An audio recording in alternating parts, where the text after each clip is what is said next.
ton père rentre dans la salle. Pas cette petite salle-là. C'est une salle de mariage, il y a 1000 personnes. Et à 200 mètres, c'est l'entrée, il est en train de rentrer. Tu te lèves. Au garde à vous.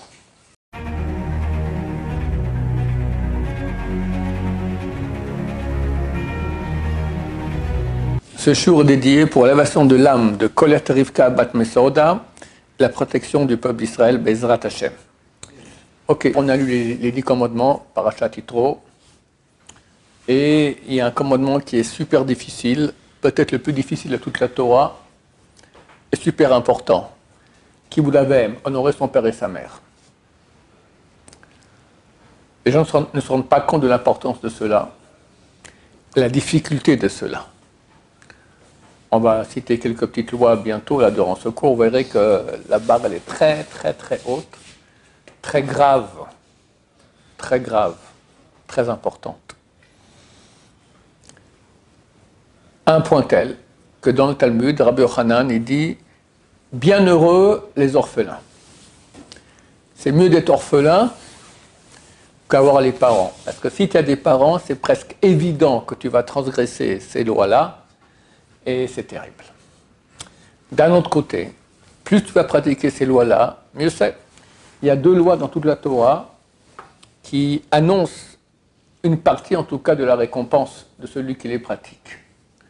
C'est une super facile, Shiloh Haken, c'est aller prendre les œufs ou les oisillons d'un volatile pur, d'une volatile de la mer. La mer, elle couve les oisillons ou les œufs la nuit. Donc la nuit, chasser la mer et prendre les oisillons. On peut les remettre après. Et ça écrit, s'il est écrit, celui qui fera ça, ça rallongera ses jours. Pile mitzvah, la plus dure de la Torah, il semblerait, Kibud Avim, honorer son père et sa mère. Ça aussi, ça rallonge. Et ça, Israël l'ont dit, tu comprends que le positif, il rallonge, tu comprends que le négatif, il raccourcit. D'accord? Donc, si tu veux dire, si tu veux raccourcir, quelqu'un veut raccourcir la vie, ben, qu'il ne s'entende pas avec ses parents, qu'il manque de respect aux parents, c'est bien, il ne vivra pas longtemps. D'ailleurs, beaucoup de sadikim, et moi-même, souvent quand on veut demander à ses enfants quelque chose, on leur dit, tiens, je vais te rajouter quelques années de vie. Tu peux aller me chercher un verre, d'accord, par exemple. Mais c'est vraiment comme ça.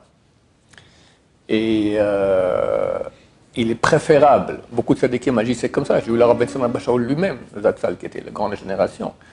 Il y a des choses qu'on voulait faire, il disait non, mon fils, d'accord, quand il voulait quelque chose, il avait besoin de quelque chose, et quelqu'un proposait de le faire, il trouvait que son fils qui le fasse, pour donner le mérite. Moi qui vais le faire, j'aurai un mérite d'avoir servi un sadique, j'aurai un peu de chesed, mais pour le fils, c'est tellement important cette mitzvah, donc il demandait à ses enfants plus qu'à d'autres personnes. J'ai vu dernièrement le Rav Steinman, il dit qu'à notre génération, le niveau il a beaucoup baissé de l'importance d'honorer ses parents. Il dit que dans la maison de sa femme, alors la punition qu'avaient les filles, si une fille s'est mal comportée, c'est ils avaient un tour, comme on dit, chacun son tour, chaque jour, ils rangeaient le lit de leur père. Et celle qui s'était mal comportée, on la privait de cela. Elle était toute triste parce qu'elle ne faut pas ranger le lit de son père. Aujourd'hui, quelqu'un qui range le lit de son père, au contraire, si on peut s'arranger sans ça, on est plus content, d'accord? Eh bien non, eh bien non. Aïe. Alors j'ai vu un truc super intéressant hier du Rav Moshe Sternbuch. C'est un rabbin, le plus vieux rabbin du monde, 98 ans, qui habite mon quartier d'ailleurs. C'est le président du Badatz, de la tribunal rabbinique de la communauté harédite orthodoxe de Jérusalem. Bon, c'est un grand Talmid Chacham, un chassid, etc.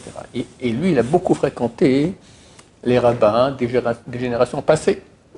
Il raconte que quand il était jeune, il a demandé au Chazonish. Chazonish, il est décédé en 54, ça fait 70 ans. Donc imaginez, il était encore jeune, et avec 18 ans, il devait avoir. C'est ça, c'est 70, 80, il avait 28 ans. 28 ans, il avait.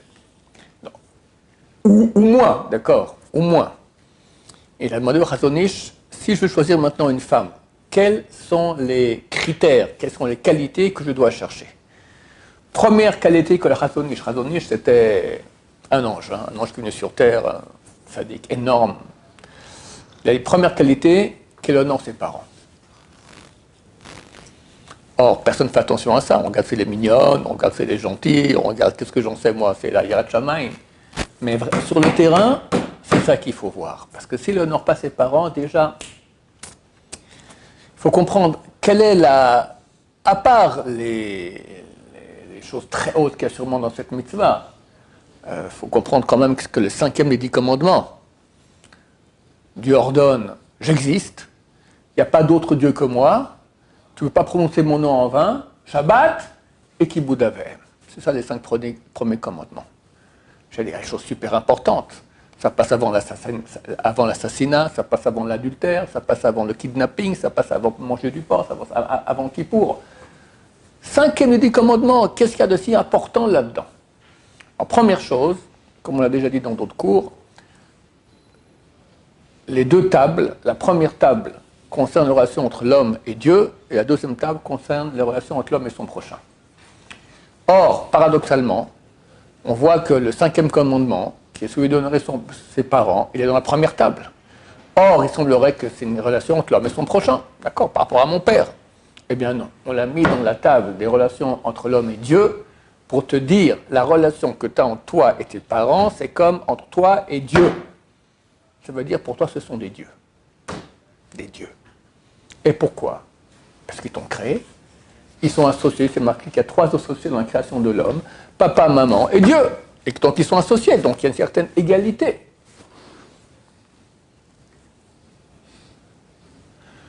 Alors pourquoi est-ce qu'elle existe cette loi? D'abord Dieu a voulu, il y a sûrement des raisons mystiques très très hautes. C'est certain que parce que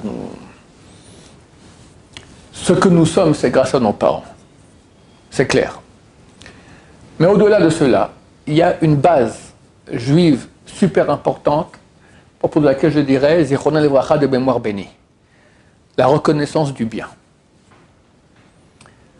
Jamais un enfant ne saura à quel point les parents se sont sacrifiés, ont donné, ont investi pour lui, avant qu'il soit parent lui-même. Quand on devient parent, on commence à comprendre combien nos parents ont investi pour nous. La moindre des choses, Akaratatov, reconnaissance du bien, c'est dans la Torah, c'est une chose extrêmement importante.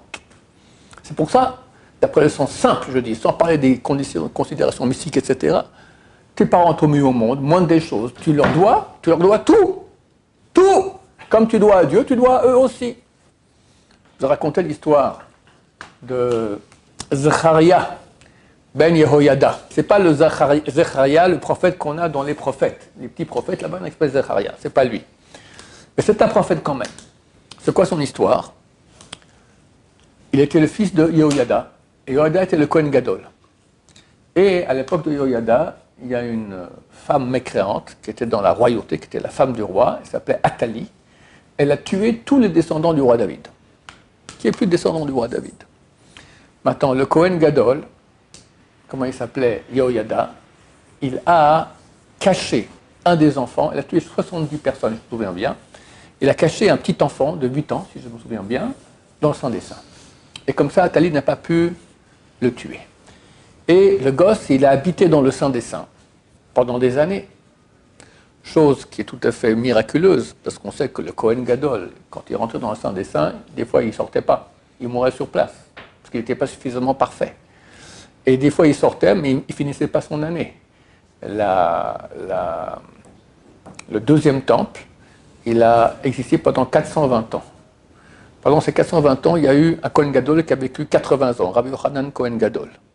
Shimon HaTzadik était Kohen Gadol pendant 40 ans. Il y a Rabbi Elazar ben Hasma qui était Kohen Gadol pendant 11 ans. Déjà, tout ça, ça nous fait combien? 131. Fait 420 moins 131, ça fait déjà moins 290. Le reste du temps, il y a eu plus de 300 Kohen Gadol. Pour 280 ans, tu as eu plus de 300 Kohen. C'est-à-dire, ils ne finissaient pas leur année. Et lui, ce petit Zacharie, Non, c'est pas Zacharie, c'était le fils, comment il s'appelle? Il s'appelle Yoash. L'enfant qui a été sauvé par Yehoyada, qui était le descendant du roi David, s'appelle Yoash. Yoash, il avait 8 ans, et il est resté dans son dessin des années. Et quand il est arrivé à l'âge de l'adolescence, je ne sais pas, 17 ans, 18 ans, alors le Kohen Gadol a réuni tous les Juifs et a sorti, voici le roi d'Israël. Il a été caché pendant toutes ces années-là. Oh, vive le roi, il était devenu le roi d'Israël. Et la Bible raconte que tant qu'il était roi d'Israël, alors Yehoyada, le Kohen Gadol, le guidait. Puis un jour, Yehoyada, il est mort. Et là, l'entourage, et le Message Sharim parle beaucoup de cela, faire attention à son entourage, que l'entourage, d'habitude, toujours l'entourage de quelqu'un qui a un rôle autoritaire, ils lui font des salamalek, et lui racontent des histoires comme quoi il est bien, il est le meilleur, il est le plus riche, il est le plus sympathique, le plus gentil, d'accord, le type, il gonfle, il gonfle, il gonfle. Ce qu'ils ont fait avec le roi, ils l'ont gonflé, ils l'ont gonflé, ils l'ont gonflé, ils l'ont dit, écoute, tu as vécu dans le Saint des Saints pendant tellement d'années, tu es un dieu. Ça va, tu es un dieu. Ça va. Pendant 2-3 ans, on lui dit que c'est un dieu, à la fin, il a cru qu'il était un dieu. Vraiment, voilà, c'est ça. Attention, le Message Sharim dit plus attention au monde, faire attention aux gens qui nous entourent et qui nous font le salamalek toute la journée. Il s'est pris pour un dieu. Et le fils de Yehoyada, donc du Kohen Gadol qui l'a sauvé, Zacharie, lui, au contraire, il allait et il admonissait le peuple, revenez, faites tchouva, etc., contre le roi aussi. Et un jour de Kippour, qui tombait Shabbat, il était au temple et il admonissait le peuple d'Israël, faites tchouva, arrêtez de vous comporter mal, etc. Le roi en a eu marre, il dit, lapidez-le. Et ils l'ont lapidé. Et la Bible dit qu'ils ont fait 7 péchés. Ils ont lapidé un prophète qui était un Kohen. Qu'est-ce qu'il avait encore? Qui était un prophète. Un Kohen. Qu'est-ce qu'il avait encore comme qualité? Peut-être un tzaddik. Un jour de Kippour, un jour de Shabbat, dans le temple, et encore un péché, il y avait 7 péchés. Et après, la Bible rajoute une phrase. Et Yoash, le roi, ne s'est pas souvenu du bien que lui a fait Yehoyada, le père de Zacharie qui vient de tuer, qui vient de ordonner de tuer. Et ça, la Torah, tout ce qu'on dit en dernier, c'est le plus fort. Tu as tué quelqu'un, assassiné, ok, Kippour, dans le temple, un prophète, un Kohen. Mais comment tu n'avais pas la reconnaissance? Son père t'a sauvé la vie. Et tu ordonnes maintenant sa mort, sa Torah n'arrive pas à accepter une chose pareille. Il ne peut pas comprendre. Et chez nous tous, on manque beaucoup de reconnaissance du bien, et par rapport à Dieu, et par rapport à notre prochain. Et la personne envers laquelle on doit avoir plus de reconnaissance, c'est nos parents.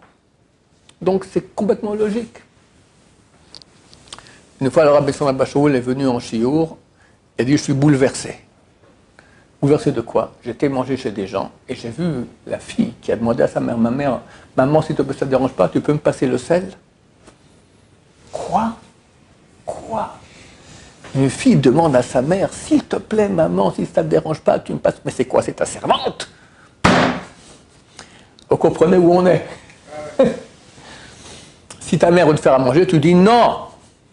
Elle insiste, et toutes les mères insistent. Ok, maman, si ça te fait plaisir. Mais elle te dit, je te fais un café, tu dis non. Je ne vais pas te déranger, c'est pas ta servante. Tu comprends où on est? Bienheureux celui qui n'a pas eu ses parents, bienheureux. Qui est l'homme qui, durant l'histoire, a fait le plus de kiboud AVM? Esav. C'est écrit que jusqu'à aujourd'hui, l'Occident est le maître du monde. Regardez Trump maintenant, il fait la pluie, le beau temps un peu où il veut, d'accord? Pourquoi? À cause du kiboud AVM qu'a fait Esav. C'est phénoménal. Alors que c'était un rachat, c'était un mécréant.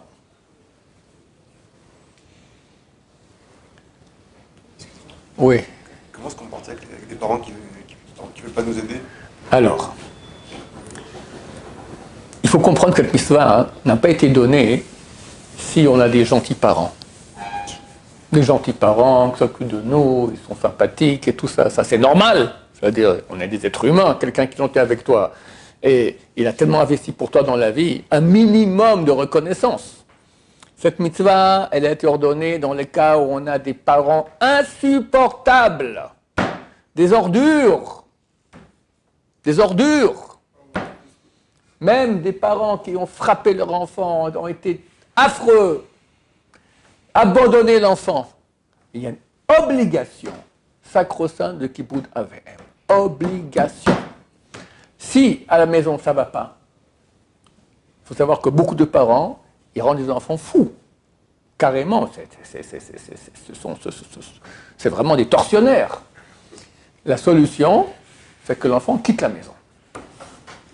Mais répondre à son père, crier sur son père, Chassé Shalom, battre son père ou sa mère, mais ça ne va pas. Mais c'est insoutenable d'après la Torah. Tu pars, tu changes de ville, tu quittes les parents, terminé. Il y avait une histoire dans la Gemara qu'il y avait un Amora, sa mère a vieilli, puis elle commençait à être un peu folle. Elle me dit, je veux me marier. Bon, on va trouver un khatan. Non, je veux me marier avec toi. Elle débloque. Eh bien, il a quitté l'endroit, il est parti, il a changé de ville. D'accord? Par exemple, il y a des fois, quelqu'un a un parent fou, d'accord? Qui peut être dangereux. Est-ce que le gosse il a le droit de lier son père pour l'empêcher? Il veut faire une bêtise, je ne sais pas, il veut taper sa mère, il veut. Qu'est-ce que j'en sais, moi? Eh bien, non. Si possible, il faut. Tu amènes quelqu'un, tu payes un goy quelqu'un d'autre qui le fera. Toi, non. Non, on est à des années-lumière de. Et ça rallonge la vie. Le seul cas où on autorise à pas dire qu'on ne doit pas respecter, mais moins de respect, c'est si les parents sont anti-Torah. Tu vas à la yeshiva, c'est tous des tordus là-bas, les rabbins, c'est des tordus, des idiots, des corrupteurs. Le type se bat contre la Torah, sans cesse.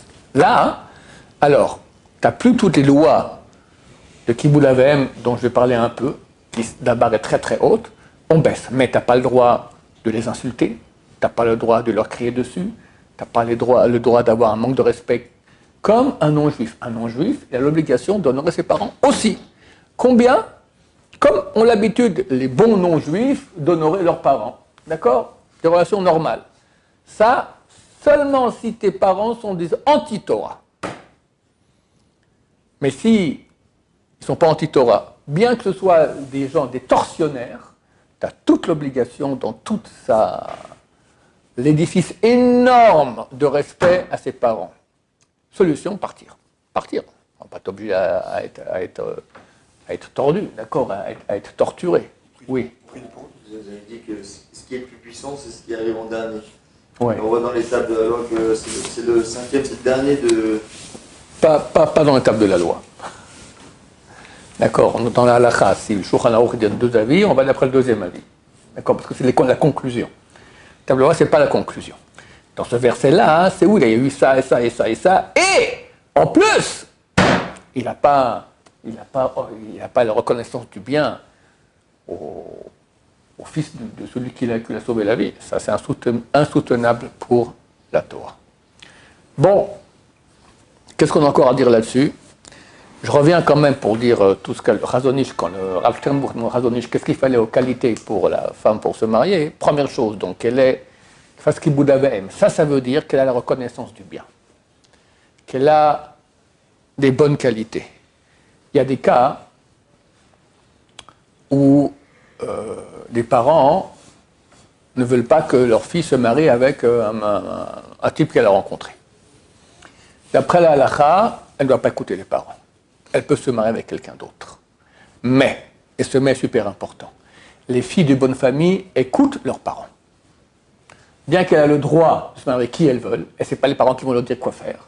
Néanmoins, une fille bien éduquée, qui a des bonnes midotes, et des parents plus ou moins normaux, d'accord, elle écoute ses parents. Et le fait qu'elle va accepter de se marier avec quelqu'un d'autre, contrairement à l'avis des parents, bien que c'est permis, quelque part, il y a un manque.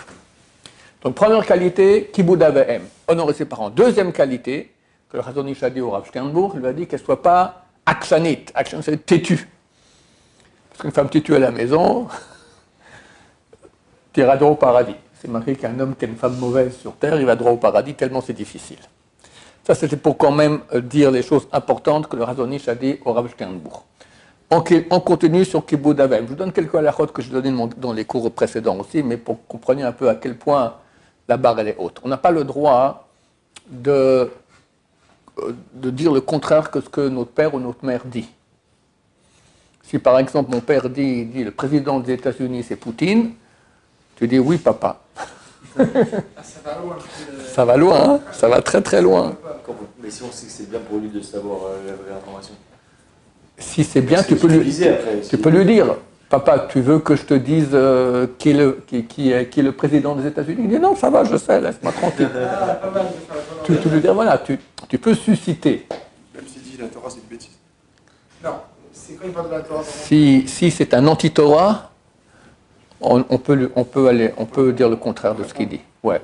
Quand quelqu'un est anti-Torah, un parent, alors on est dispensé de beaucoup des lois de Kibboud Avem, mais néanmoins, on doit le respecter. Ça veut dire pas crier dessus, pas le frapper, pas l'insulter, etc. Mais ce cas-là, on peut. Maintenant, exemple plus poussé. On a le droit de faire quoi du coup avec nos parents dans les règles. Voilà, je suis en train d'expliquer quelques-unes des lois. Je te donne maintenant une autre. Maintenant, ton père en bagarre avec un ami à lui. Ton père dit le président des États-Unis, c'est Trump, et l'autre dit mais non, t'as rien compris, c'est Poutine. J'ai pas le droit de dire au type, hein, mon père il parle avec Charles maintenant, et Charles dit le président des États-Unis c'est Poutine. J'ai pas le droit de lui dire mais ça, tu dis n'importe quoi, c'est mon père qui a raison. C'est pas dire. Interdit. Dire que mon père a tort parce que mon père a dit que c'est Poutine. Je dis, Charles, tu as raison, ça on n'en parle même pas. Mais mon père a raison. Et il dit, c'est Trump. Et Charles dit, c'est Poutine. Et je dis, mon père a raison. Petit moustique, je t'ai mis au monde. Tu viens me dire que j'ai besoin de toi, petit moustique, pour dire que j'ai raison? Honte! Honte à toi! Si le père pose la question au fils, il dit, dis-lui que c'est qui le vrai président des États-Unis. Là, c'est bon. Mais que toi, tu interviennes pour aider ton père, mais jamais de la vie. Comprenez où on en est, hein? Oh là là là là. Maintenant, si c'est en Torah, mon père, il dit une bêtise en Torah. D'accord? Je n'ai pas le droit de lui dire non, c'est faux. Ce que je peux, c'est de façon détournée. Lui dire, il me semble que tu nous avais dit une fois que tu avais lu dans le livre que c'était comme ça, ou bien que j'ai lu dans un livre. Tiens, regardons. D'accord? Pas frontal. Non, papa, tu as tort. Même en Torah. Aïe. Même dans les cas où, pour raison X, Y, Z, qui là sont courantes, il y a une coupure entre les parents et l'enfant, il faut que l'enfant, normalement, il doit prendre des nouvelles, au moins une fois par semaine, appeler, au moins envoyer un WhatsApp, d'accord, comment ça va, Shabbat Shalom, j'espère que tout va bien. Pas couper les contacts comme ça. C'est vrai que beaucoup d'enfants, pour eux, les contacts avec les parents, c'est toxique, d'accord, ça leur fait du mal. Mais tu peux avoir un contact minimal qui ne te fait aucun mal. Il ne faut pas exagérer dans ce sens. Normalement, oui. Ces halachot-là. Là, actuellement, personne ne les applique dans le monde. Pourquoi personne? Peut-être quelques-uns, on va dire peut-être quelques-uns. Regarde, mon cher ami, notre Torah, elle est divine, elle est absolue, elle ne changera jamais. Donc, il faut faire ce qu'il faut faire. C'est quoi les conséquences Et ce que j'ai dit, voir une vie plus courte. Ouais, plus court. C'est-à-dire que... Et les conséquences dans le bon sens, une vie plus longue. Ça, c'est la faible partie que Dieu nous a donnée, mais c'est le 5e des 10 commandements. Ça passe avant l'assassinat et l'adultère. Tu comprends à quel point on doit être carpette? Et je ne suis pas du tout la personne adaptée à en parler, parce que je suis à des millions d'années-lumière de ce qu'il faudrait. Je vous dis, Rabbi Yochanan l'a dit, bienheureux sont les orphelins. C'est pour ça que, bientôt on a Purim. Comme on a dit, l'homme qui a fait le plus Kibboud Avem, c'était Esav. Et tu vois le mérite qu'il a. Dans son descendant direct, Esav, c'est Amalek, c'est son petit-fils. Et le roi d'Amalek s'appelait Agag. Le descendant de Agag, c'est qui? Haman. Dans moins d'un mois, on fait Purim. Qui a réussi à déjouer le sale tour de Haman? Esther Amalka. Pourquoi? Quand elle a été conçue, sa mère est tombée enceinte, son père est décédé. Et quand elle est née, sa mère est décédée. Donc, vu que jamais elle a manqué de Kibboud Avem, elle n'a jamais fait de l'anti-Kibbutz Avem. C'était la seule qui avait la puissance d'aller contre le mérite de Esav et le déjouer. Comprenez à quel point la barre elle est haute. Quid des grands-parents alors? Grands-parents aussi, mais moins. Beaux-parents aussi, mais moins. Ouais, Si on est devant notre père et notre grand-père, ouais. et on doit par exemple les servir. On honore le père. Maintenant, donc mon père te dira, honore mon père. Comme ça, il te dira. D'accord? Il te dira quoi faire. Mais normalement, c'est le père.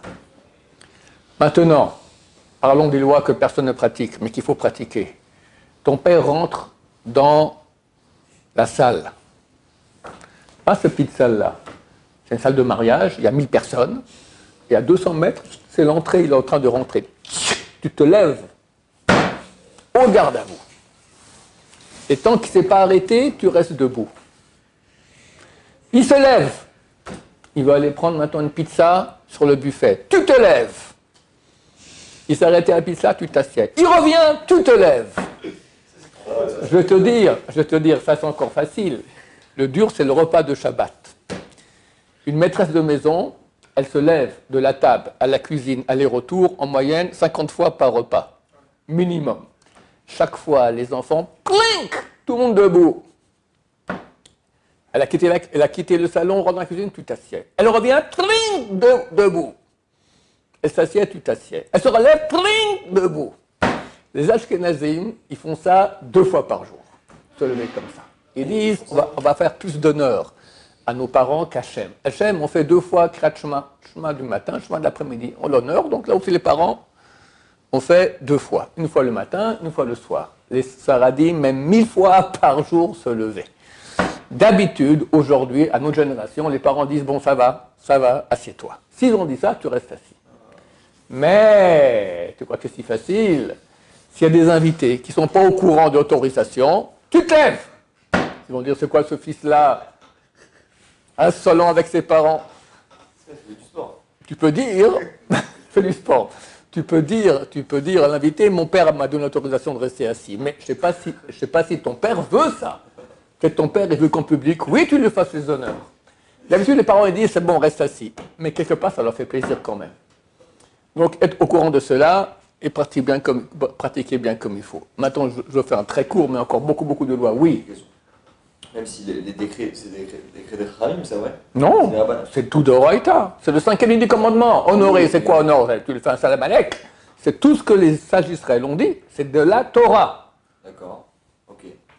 Est-ce qu'à l'époque, c'était peut-être un manque de respect, peut-être de ne pas se lever devant les parents? Habibi, on a une Torah, on a une Torah qui est divine, qui est éternelle, ne changera jamais.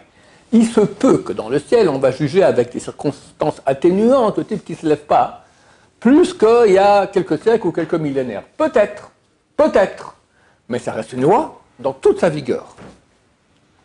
C'était quel rabbin qui se mettait par terre pour pas que son père touche le sol, qui était plein de sable? Je ne sais plus qui c'était. Non, il y en a un, il se prosternait pour que sa mère monte dans le lit.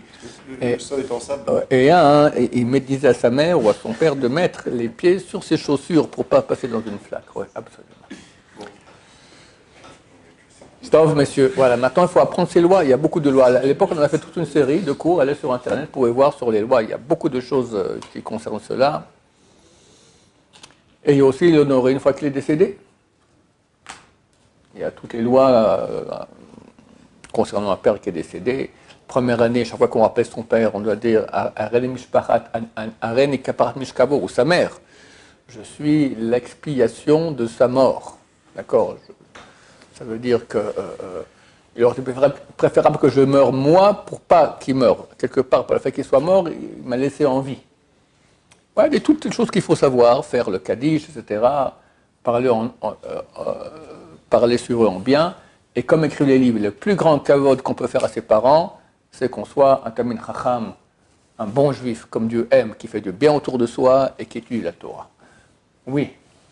Mais si les parents dans cette société des ordures, Ouais. c'est quoi la logique de les respecter? Ils t'ont mis au monde. Okay. Ça suffit. La mère t'a mis au monde, dès que tu es né, elle t'a mis à la DAS, d'accord? Ouais. Puis 20 ans après, tu apprends qui elle est, tu lui dois tout le kavod, de A à Z. Elle t'a créé. C'est comme suffisant, non? Tu me diras, mais non, elle n'a rien fait. C'est un type qui a... Est-ce qu'il y a Voilà, un type, il a été pris par le Hamas, elle est tombée enceinte. Quand elle est née, je n'ai pas voulu regarder ma tête, elle m'a donné à la DAS. D'accord? Et alors, en fin de compte, tu es le produit de elle. Par contre, son père... Mais si elle m'a abandonné, Mais je te dis bien qu'elle t'a abandonné, rien du tout. vrai, ça. Abandonner, c'est encore gentil, mais il y en a qui sont des tortionnaires de leurs enfants. Tortionnaires. Ça change rien. Voilà, messieurs. On a une Torah difficile. J'ai dit, c'est peut-être la mitzvah la plus dure de toute la Torah. Baruch Adonai, l'olam, amen va amen.